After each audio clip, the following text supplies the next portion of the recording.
I recently purchased the VelloStar Portable Sewing Kit. Look at this. They have the exact same color as my sweater. Okay, let's dig in.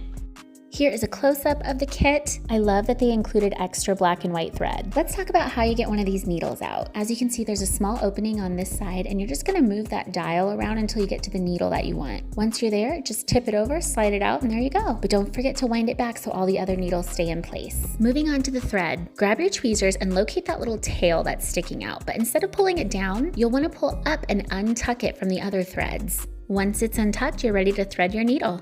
Okay, some of you are wondering, what is this for? Well, I'm gonna show you. Take your needle and stick it through the end, then take your thread and put it through the diamond, pull, and voila!